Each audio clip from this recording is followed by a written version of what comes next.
just imagine how involved they feel in that lesson now that you've created. You haven't had to do any work. You've had to press 4 buttons maximum in order to include them in that learning. It's absolutely phenomenal.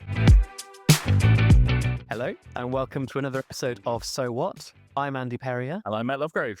Matthew, how are you? I'm very well, thank you. How are you? I am doing absolutely fine. Matt, so past couple of weeks we've been talking about gamification, we've been talking about tech integration, and I wonder whether, if I may, we talk about inclusive practice and accessibility, because I feel like there should be tools out there that not only support learners of SEND, but actually good inclusive practice includes everyone.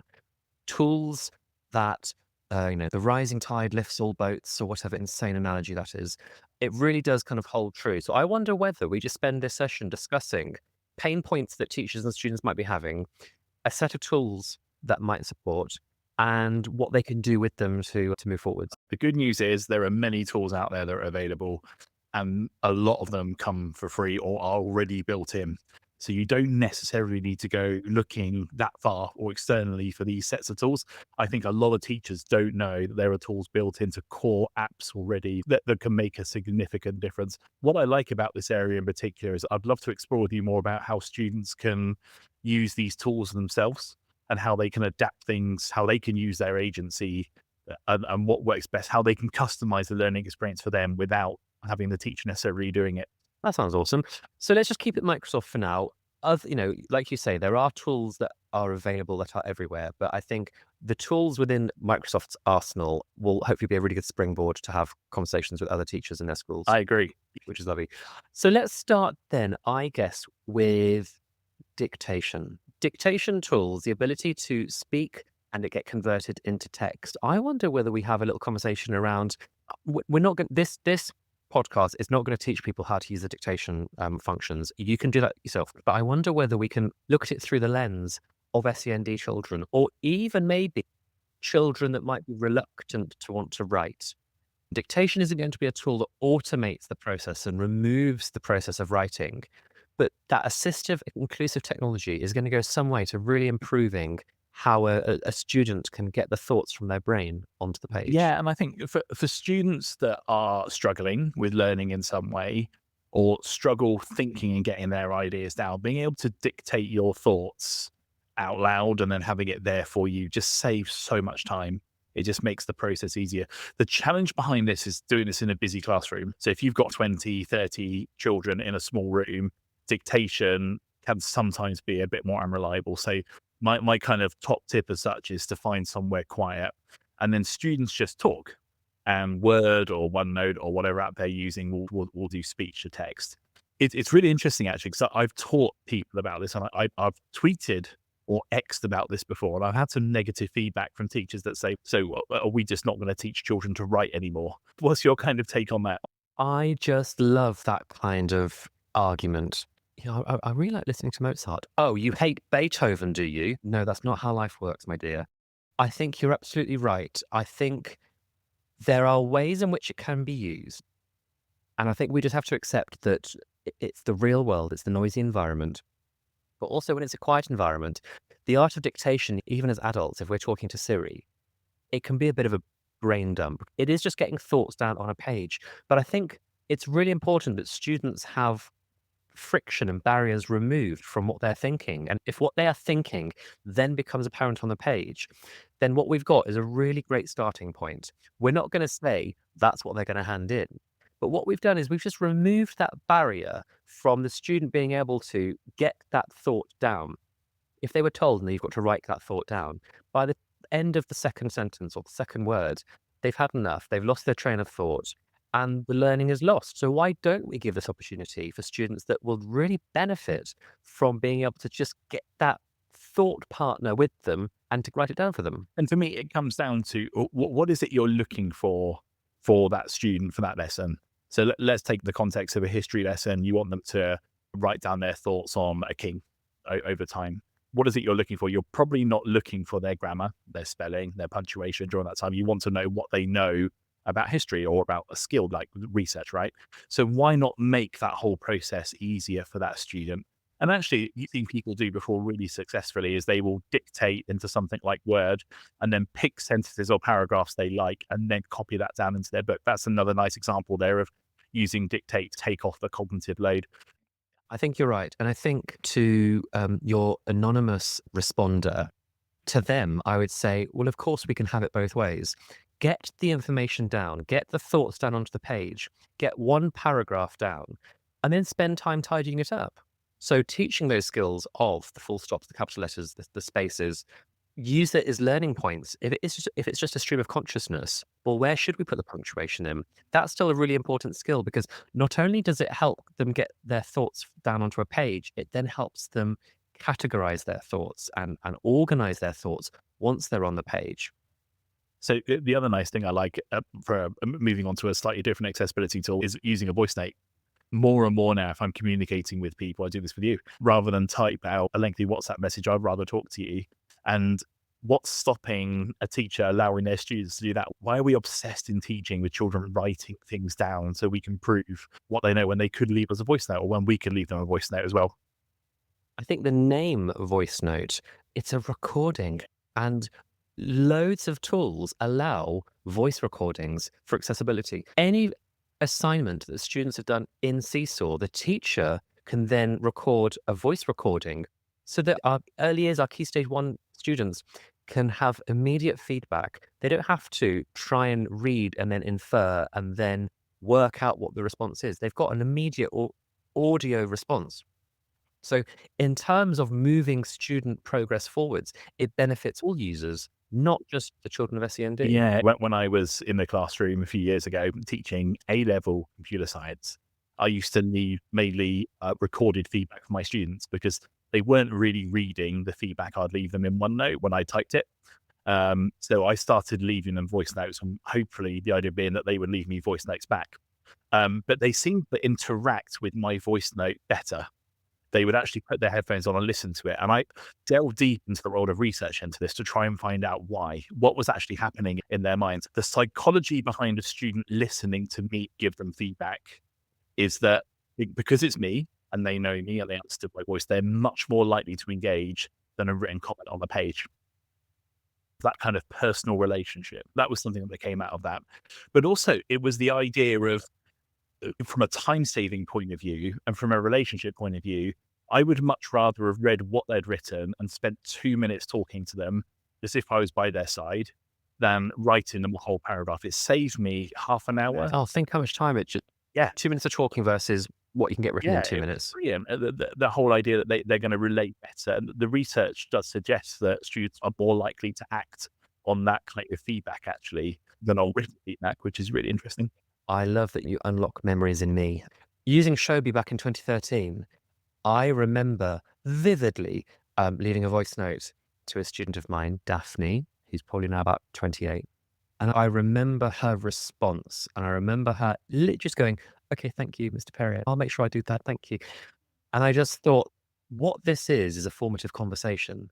What this is a dialogue that technology has enabled, that I am now able to understand what her next step is going to be, just to do the bit that I told her to. But what that did was unlock just the most interesting form of conversation that just wouldn't have been possible because what we have is a record. So once she's done it, I can go back and talk about it, and she can go back and see the progress that's from start to finish.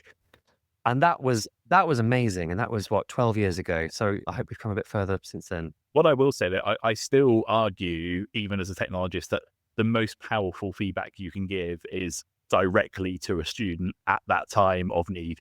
So I don't think anything's ever going to beat me sitting next to a student, having a conversation, giving them real life feedback.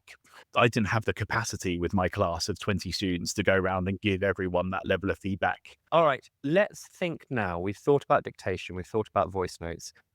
What about the other way? What about actually reading content? Because Microsoft for many years has had Immersive Reader.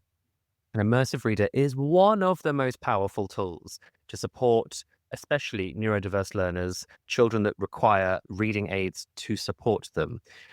Let's just talk quickly about what is Immersive Reader, where can we find it, and then what are students able to do, especially in the world of agency, to be able to change how they interact with text in order to process it? I would bet my bottom dollar that 90% of teachers don't know that Immersive Reader is already on student laptops.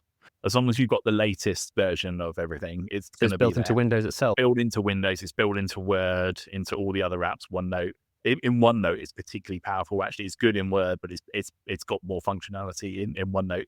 But the number of times that teachers have said to me, "I didn't even know that was there," that they're assuming they're going to have to get something else, but it's already built in. So Immersive Reader allows children or students, adults, anyone actually, to access text in a way that suits their needs. One of the best features of Immersive Reader is line focus. Line focus allows you to focus in on one line of text at a time. And it lights up the line and And everything else is taken away. There is no yeah, fuss, or like the operating system is taken you away. just see It's that line. just the text and it's just Yeah, the words. it's beautiful. It puts it in full screen, I think, doesn't it? You just see a line, or you can focus in on 3 lines or 5 lines. But from a proofreading point of view, or a check-in point of view, or for children that have got dyslexia, where their words might move and letters might move, just being able to look at one line at a time and get rid of all that noise. I'm thinking from an ADHD point of view as well, for students that really struggle to focus. That's the It's idea. that focus that's amazing. So the text options are absolutely outrageous. So you can do things like increase and decrease the size of the text. You can increase the line spacing between the text. You can change the background color. And they've done their research in terms of the colors that best support Yeah, who have these visual. visual difficulties. You can change the font. They've got dyslexia friendly fonts. Absolutely amazing. What's really, really fabulous is a couple of things. So you used it for proofreading. I'm one step lazier than you.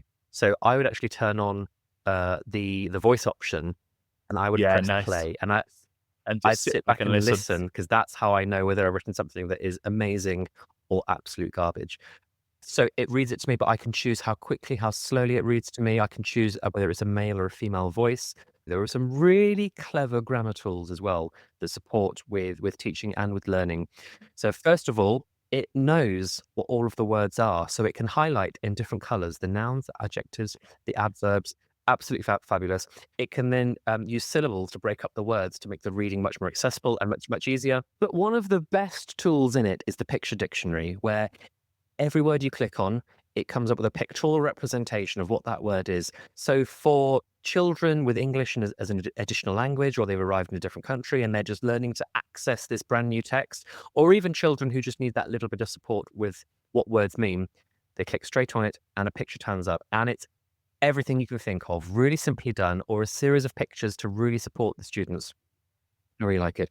And then the pièce de résistance is translate. So every single piece of text you can translate into almost any other language, but it comes up exactly how you had it on the colored background that you want, with the line spacing that you want. And also you can press play and it will speak to you in that language. So just imagine being in the classroom and you've got a new child that's turned up from another country around the world, and they're sat there and the piece of content that you're looking at, to be able to just switch it into Immersive Reader, switch it into their language, and just press play. Just imagine how involved they feel in that lesson now that you've created. You haven't had to do any work. You've had to press 4 buttons maximum in order to include them in that learning. It's absolutely phenomenal. Gone are the days where you'd have to print out.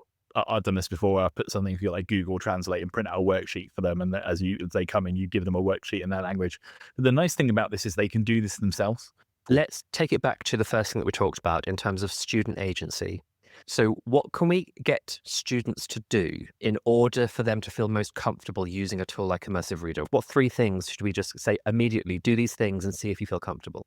So potentially look at page color. I think it's good. Font size. You can change column width, can't you? And then choose the gap between the lines as well. You could give them 3-4 minutes to play around, and they'll find a style that works for them. And that is so powerful in terms of that personalization of inclusivity, that once they find a way in which accessing text is comfortable, then they will start to thrive with that text, be it through, they might want to listen to the text first and follow along with it. Or they might want to just click on some words that they don't quite understand, or maybe they do and they're just interested in the picture and they just start to strengthen that link between the words and the context in their brain. So Immersive Reader for me is the biggest win when it comes to an inclusive education. I've got another great tool for you, yes, right? And this has come out of two things recently that happened. My cousin came around recently and was watching TV on Netflix, and he's in his 20s, he's got great vision, but he had subtitles on. And I said to him, "Why have you got titles on?" And he said, "Well, everyone does that now." And I'm not talking about if it's in a different language. It's just they're watching a program that's using the English language, but they've got English subtitles on. Have you come I across that have, before? I'm interested to hear their take on it. And then since we've had a baby as well, we also now in the evening have subtitles on TV because we keep the volume down. And I've noticed actually that my comprehension of that program has improved because I'm able to follow much more carefully. My eyes are fixed on the words actually more than what's going on, but I find I understand things better, which is really interesting. So I'd like to add my story to that before we move on. I have all my life had subtitles on the telly because my dad has had Really? subtitles on the telly. Oh, So that's I interesting. now can't watch TV without subtitles. I actually feel like I don't get what's going on unless I understand every single word, and I don't want to miss anything in terms of what's said. Also, for University Challenge, it's much better to get the question read more quickly than is said. So I've got half a second quicker You got half a to second more. still not get the answer. Did you know in the classroom, PowerPoint subtitles? Yes. I think it's 2 clicks away. It's that simple to do. I know we're not going to teach people how to do this, but it's in the slideshow. You check the use subtitles box and you choose a language, and then it will listen to you as you're talking. And it will either give you subtitles in your native language or you can have it translated live on the Live fly into translation. a different language, which I think for if your classroom has got EAL students in or a student that's brand new, is there a better way of showing them that you care and you're meeting their needs than having everything you're saying translated live? Is this perfect? No. Is it getting better every day? Yes. I would have loved this when a few years ago I had a Ukrainian student join me who had no English. And I actually taught him how to use Google Translate on his phone and he was holding the camera up over everything. But wouldn't it have been great if I could have, when I was teaching, he was able to follow me word by word? It's incredible that it's just a tool that's there, but how many people know that it's there in order to support? Not many. So hopefully people are going to head to tools like Microsoft and look at dictation, look at Immersive Reader, look at live subtitles, because there is so much investment that Microsoft is putting into inclusive practice using technology that they are changing how learners approach technology to support them, and they are to be commended. I would love to do some research if I had more time into whether if you're teaching in English and you've got students that understand English, so it's kind of EAL aside, whether if you enable subtitles, students have a better comprehension of you than if you don't.